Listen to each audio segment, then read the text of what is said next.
Crne rupe nastaju kada se ubrza do beskonačnosti, ali u negativnom smislu.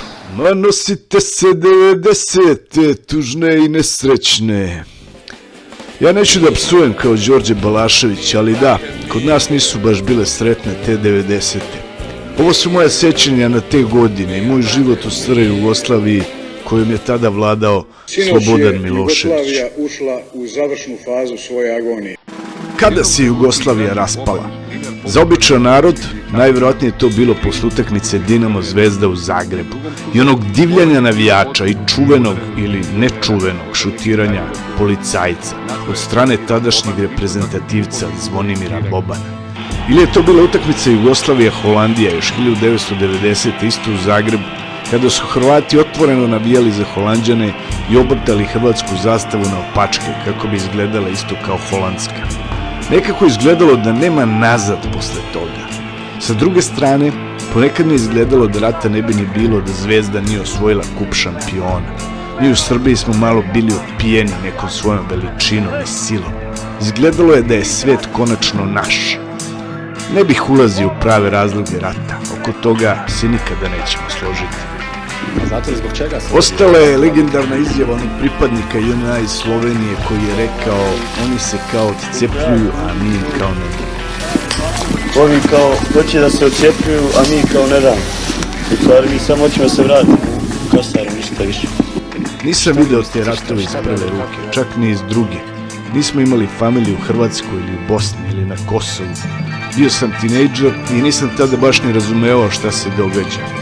To je bilo vreme kada smo još uvek verovali ono što govori televizija. A ona je pričala kako su nam Hrvati uradili ovo ili ono, muslimani su nam uradili ovo ili ono. Nikada nije bilo reči o onome što smo mi Srbi radili.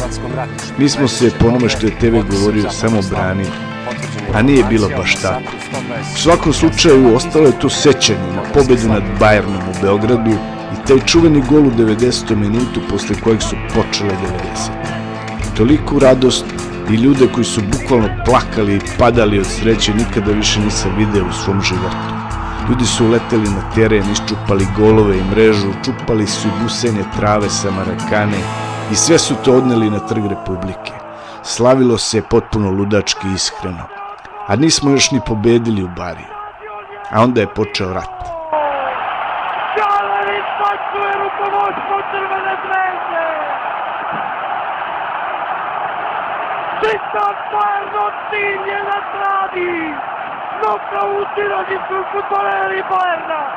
Sankcije.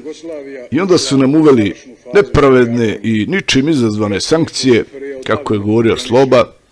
Slobo je uvek bio skroman. Kažu da kada su ga u jednom intervjuu pitali da li je svestan da je međunarodna zajednica obećala da će nam ukinuti sankcije samo ako se on skloni sa položaja predsjednika.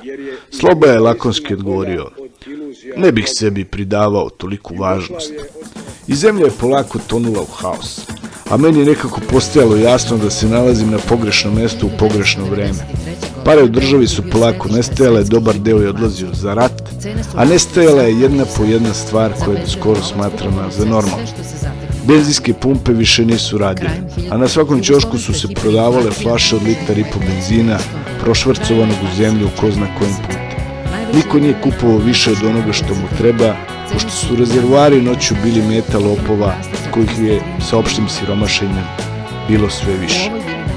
Svako je u kolima imao levak od isečene plastične flaše Coca-Cola i filter od najlonske čarape, koji su služili za sipanje benzina i sprečavanje da baš najkrupnije trunje uđe u rezervoar. Najveće umeće je bilo kako su čuvati Golfa dvojku, koji se krao kao lud. Nikad bolji auto sa nikad lošijim bravama. Nestajalo je mleko i ulje u prodavnicama, fabrike su propadale, ljudi su ostajali bez posla i mnogima je jedini posao bio da idu u šverc. Uvljak na Novom Beogradu je bio glavno mesto za snabdevanje. Odlazilo se u susedne zemlje da se kupuju stvari poput cigara i benzina, salame i kačkavalja, cipela, pa čak i džak luka ili krompira. Nigde nismo bili dobrodošli. Maltretirali su nas carinici, dileri deviza, preprodavci. Bili smo laka meta. Jedina dobra stvar je bila što kod nas u Beogradu nije bilo rata. Bilo je ljudi koji su dolazili sa ratišta, koji su šetali po gradu u uniformama, Postojala opasnost da nekoga regrutuje i pošalje na front. Bilo je oružja koje je postalo lako dostupno, ali sam rat je ipak bio negde drugdje. Jedna stvar koja nam je bila dozvoljena je bila piraterija. Sjećam se da je svetska premijera crtanog filma Aladin bila tipa u petak, a već u subotu je film bio pušten kod nas na televiziji. Naš čuveni inat na delo. Hiperinflacija. Na sankcije se nadovezala hiperinflacija. Kako je zemlja bila u haosu, neko državno vrhu je smislio sljedeću šemu. Štampanje para i davanje para dilerima devize na ulicama. Ljudi su vadili svoju šteđevine iz slamarica kako bi preživjeli. Dileri su otkupljivali te devize i sivim tokovima taj novac je odlazio na Kipar. Dakle se ispod žita kupovalo sve ono što zemlja nije mogla da kupuje legalnim putem. Naravno, sivi tokovi su dozvoljavali da poneka milijarda završi na nekom privatnom računu, ali šta sad? U svakom slučaju, sled tolikog štampanja novca, dinar je postajao potpuno bezvredan. Plate su se srozale na nivo od 10-ak maraka. Obične žvakaće gume su koštale par milijardi dinara. Cene su se menjale od ujutru do uveče, a 100 nemačkih maraka su postale mera za sve. To je bilo vreme piramidalnih šema, Dafiment i Jugoskandik banke koje su dodatno ojadile lakoverni narod. Ljudi su bežali, ko je gde mogao. Bila je ona čuvena replika iz filma Ni na nebu, ni na zemlji. Idemo u Australiju. Ovo je jedina zemlja iz koje se u Australiju putuje autobusom. Jebote, ovo je jedina zemlja na svetu gde sve u Australiju ide autobus. I onda od prilike 1994. godine se pojavio Dragoslav Avramović, deda Avram, koji je donao ekonomski program koji je zaustavio hiperinflaciju. Nekako sam uvek imao utisak da se tom čoveku nije odalo dovoljno priznanja za to. Iz potpunog kaosa i ludila prešli smo u to nešto bar malo uređeno. Stara Jugoslavija, koja je bila srednje razvijena zemlja i po CIA World Factbook za 1992. godinu, 24. ekonomija na svetu po veličini, te zemlje više nije bilo. U to vreme mi nismo sebe smatrali za nešto novo što je nastalo, nego smo mi bili te neki ostatak stare države, osiromašen i razvaljen embargom i ratom. Ali to smo bili mi i valjalo je ići dalje. Ivanovića Zmaja. Na novoj novčanici od 50.000 je lik Karađorđa. Kraj rata u Bosni i Hrvatskoj. Slobodan Milošević se proglasio garantom mira i objavio kako je with the move of the pen okončao rat. Jednog je vreme Zapad tolerisao, dok ga nije opet proglasio za kasapina sa Balkana. Mir je potpisan u Daytonu u državi Ohio u Americi, a prva renovirana benzinska pumpa koja je otvorena kod današnjeg Hayata i tržnog centra Ušće dobila je nadimak Daytonka. Neke su se stvari polako vraćale u normalu, a jedna od njih je bila i sport. Ponovo su nam dozvolili da igramo košarku. I te 1995. godine osvojili smo prvenstvo Evrope u košarci u Atini. Divac, Đorđević, Paspalj, Danilović, Savić. To je bila prva petorka. Hrvati su bili treći i odšetali su sa postolja kada smo mi trebali da primimo medalju. I nikada se više nisu popeli tamo. Ali ova pobjeda je svima kod nas puno značila i vratila nam je veru u nas same. A košarkaše je po prvi put na čuvenom balkonu dočekalo 100.000 ljudi. Ovdje je još jedan momak, da čujemo kako ćete njega da pozdravite. Vlade Divac.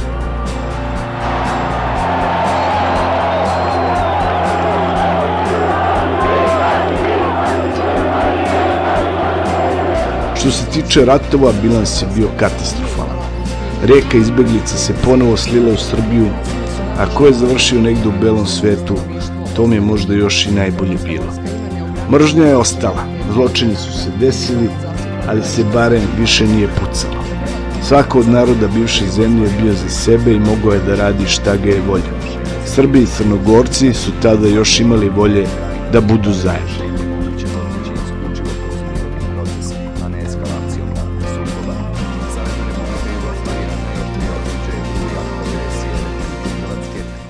se u Čitulji. Rodit ćeš mu sina, kralja kokaina. Ono što je najstrašnije u vezi ovog filma je što je on zaista dokumentaran. Kada smo ga pitali zašto si ubio dete, ajde majku, ubio si majku, tu je da ti kaže već na način na koji si ubio da bi ti priznala gde je novac i sve, ali zašto dete? On je odgovorio kao koga jebe, kaže on je trebao da bude u školi, nije trebao da bude tu. I mi kad smo to čuli, a ja mislim da 1-2 minuta niko od nas nije mogao da dođe, da mu dopre do svesti šta je. Ništa nije preuveličano, ništa dodato, ništa izmišljeno. Svi ti likovi su zaista postojali, a jedan postoji i danas. Tvrdim, nepobediv sam. Mislim da sam bio u depresiji nedelju dana posle gledanja filma. Svi ti ljudi su bili oko nas, grad je pripadao njima i oni su bili uzor mladima. 16-godišnjaci su ubijali jedan drugog u školskim dvorištima zbog nevažnih stvari ili dokazivanja. Skidale su se patike, kogod je nosio Nike Air Max od 250 maraka, morao je da bude spreman da ga brani na ulici. Na sve se nadovezao je film Rane, koji su Hrvati gledali u svojim bioskopima sa hrvatskim titlom. Film je govorio o dvojci mladića koji eto nisu imali drugi izbor osim da postanu kriminalci. Barem sam ja to tako shvatio tada i nije mi se svidao poruka. Početkom 90-ih Beograd je zaista bio džungla i vladao je zakon jačak. Policija nije imala ni želju ni nameru da bilo koga zaštiti. Kriminalci su odlazili i na ratište, činili zločine u ime srpstva i donosili ratni plen iz opljačkanih kuća. Jednom sam pričao s jednim Kataloncem koji je imao želju da postane ekspert za Balkan i bio mu je interesantan sav naš haos. U jednom trenutku je izjavio: ja želim da Katalonija bude nezavisna više nego išta, ali nikad ne bih uzeo pušku u ruke i išao u rat zbog toga. Rekao sam mu da to nema veze, da ni ja nikad nisam držao pušku u ruci, ali ratovi kada se dese imaju svoju logiku.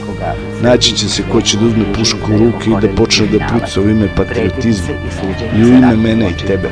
Sukobi su postali naročito brojni i bezobzirni u velikoj i siromašnoj opštini Novom Beogradu.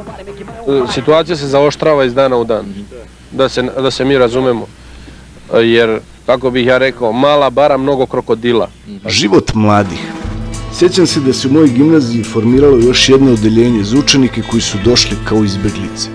Oni iz Hrvatske su pričali kako se mi ovde baš puno družimo, a oni iz Bosne su govorili kako se mi u Beogradu uopšte ne družimo. Mladi su se podelili na dizelaše i padavičare. Padavičari su bili oni koji su dalje slušali rock, nosili starke i karirane košulje i išli u KST. Taj rock su tu i tamo zamenjivali Nirvana i Pearl Jam, ali generalno padavičari su bili pomalo u senci i zaglavljeni u prošlosti. Ono što je bilo novo su bili dizelaši, koji su obožavali turbo folk, kako je to lepo krstio Rambo Amadeus. Oni su nosili široke dizel pantalone, kapa trenerke, kožnjake iz Turske koje su ponekad uvlačili u trenerke i obavezne Nike ili barem Reebok patike, što skuplje, to bolje. Garderoba se kupovala u malim buticima u Piramidi i Čumićevom Sukačetu i bila je prilično skupa, a izbor vrlo tanak. Nike su bile taj statusni simbol i znak pripadnosti toj novoj kulturi koja je stizala sa Pink televizije. Najveće zvezde su bile Dr. Iggy, Džugani, Funky G, Tap 011, Moby Dick i naravno Ceca. Nekadašnji ogromni splav Triton Club promenio ime u Folko. Sjećam se da se na Savskom keju jednom obrtao pravi pravcati Vona Ražnju kao deo programa. Samo kroz cele 90. malo je bilo opuštenog provoda. Bilo je previše tih likova koji su samo gledali da li ih neko gleda i odmah prilazili da pitaju: šta me gledaš, ima neki problem? Dobro, ne pričam ovo za one koji su izlazili u KST, generalno moglo se živjeti koliko toliko normalno, ali u nekom svom balonu, gledati svoja posla, svoje školovanje, svoj krug ljudi, bez preteranog izlaganja i mangupiranja. Jer kad je ceo grad u klinču, onda lako može da se doživi nokaut.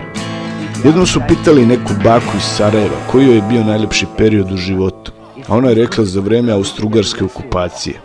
Pa kako tada okupacija? Pa ja sam tad imala 20 godina.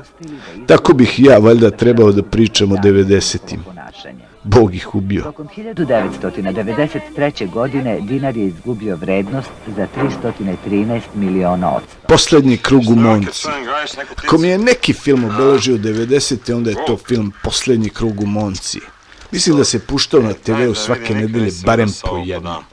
Legendarni Dragan Nikolić, fenomenalni Predrag Idus kao Žabac, Josif Tatić kao Krimibos Baki i Bata Stojković kao Dobrivoje.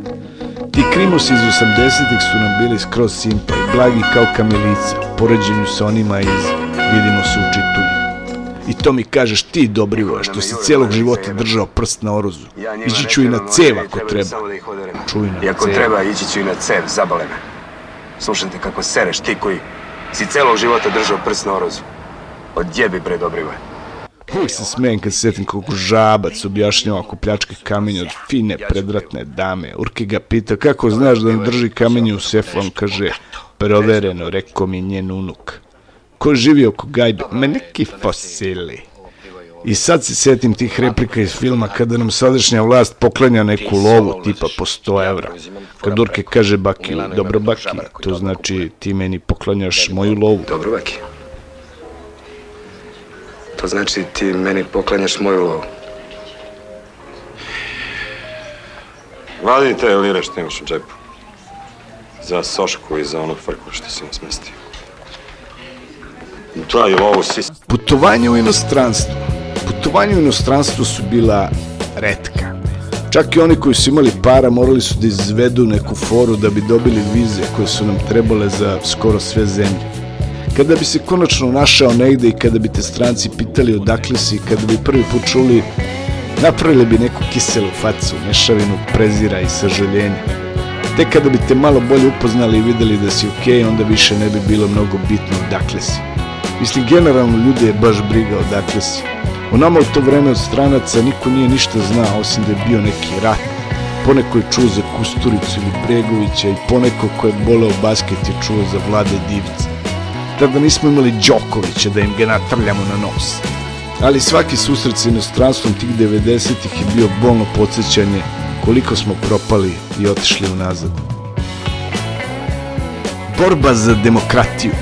I onda odjednom u novembru 1996. godine Sloba izgubio izbore na lokalu i Beograd je trebao da pređe u ruke opozicije, što Sloba naravno nije hteo da prizna.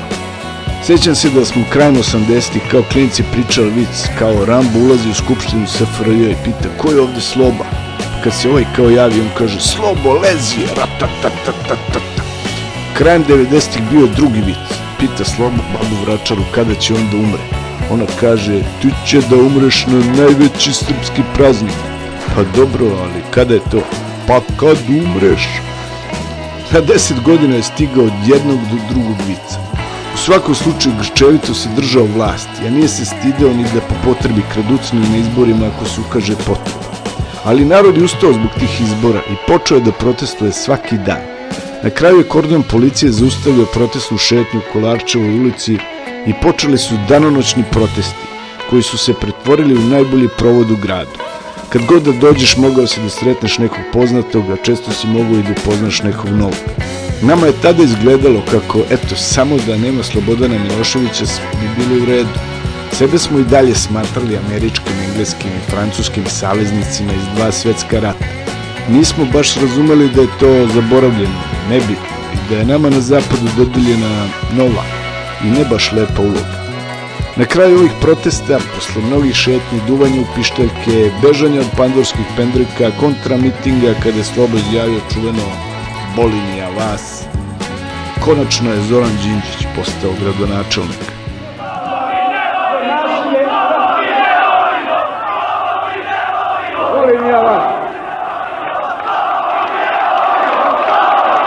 Bombardovanje.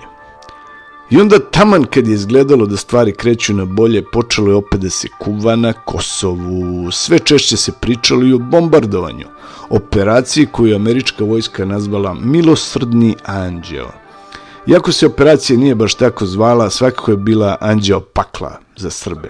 Meni je delovalo da je nemoguće da se to dogodi, dok nisam čuo tadašnjeg predsjednika Milutina Milutinovića kako izgovara rečenicu "Ke sera sera" posle propalih pregovora u Rambujevu. ali i dalje mi je izgledalo nadrealno, sve dok nije postalo realno.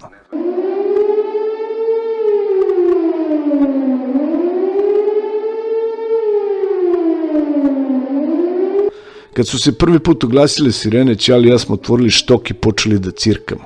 Posle pola sata smo krenuli da vidimo gde je sklonište. Ispred skloništa je bila gomila ljudi, a neki lik je nekim ogromnim makazama sekao lanac kojim je ulaz bio zatvoren. Sklonište je bilo nečiji magacin. Prvih dan, dva u skloništu je bilo zanimljivo. Poznavao si neke ljude za koje nisi imao pojma da žive u zgradi pored tebe, ali posle 3 dana smo samo odustali. Ruku na srce, pametne bombe nisu tako često padale po stambenim zgradama.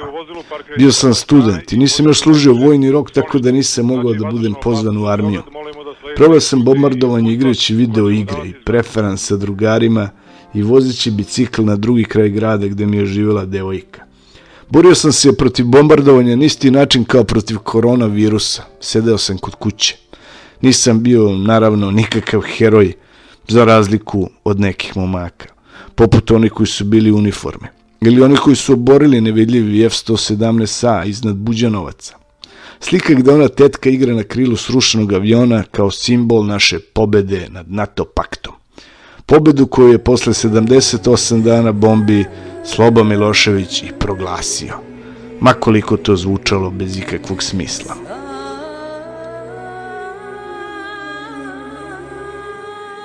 5. oktobar.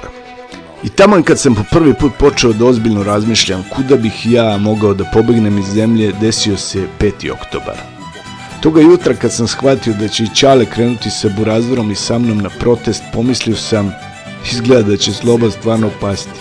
Iako nisam bio siguran da li Ćale ide da bi rušio Slobu ili da pazi da mu sinovi ne zaginu negde. Puno puta smo već bili na protestima, ali se u vazduhu osjećalo da je ovaj put drugačije. U punom gradskom busu ljudi su vikali gotov je, gotov je. Kad smo stigli do centra, plato ispred Skupštine uopšte nije moglo da se priđe od tolikog broja ljudi. Bili smo skoro kod Terazija. Jedan deo demonstranata se upustio u osvajanje Skupštine i RTS-a, ali većina ljudi koji su došli tog dana su samo stajali i nisu hteli da idu kući dok im neko ne javi da je došao kraj vladavini Slobodana Miloševića. I kad se to konačno desilo, osjećaj je bio, bare meni, neka mešavina neverice i nade. Zašto 6. oktobar nije bio onakav kakav je trebao da bude, to ne znam. Ali iskreno verujem da je taj 4. oktobar bio najniža tačka na kojoj je ova zemlja stajala. Iscrpljena, umorna, izbombardovana i posvađana sama sa sobom i sa dobrim delom planete. I da nije bilo 5. oktobra, ja bih se ovoga verovatno prisjećao ko zna odakle. Kako god, posle 5. oktobra, 90. su bile gotove i počele su da se događaju neke normalne stvari u ekonomiji, društvu, medijima. Čestitam gospodinu Koštunici na izbornoj pobedi. Nema više te Srbije u kojoj smo živjeli, počinje život u jednoj novoj, normalnoj, demokratskoj Srbiji. Ali normalnost, nažalost, nije naša sudbina. Hvala na gledanju, nadam se da vam je ovaj video bio zanimljiv i od neke vrednosti za vas. Molim vas da ostavite vaše komentare kao i da like, share and subscribe.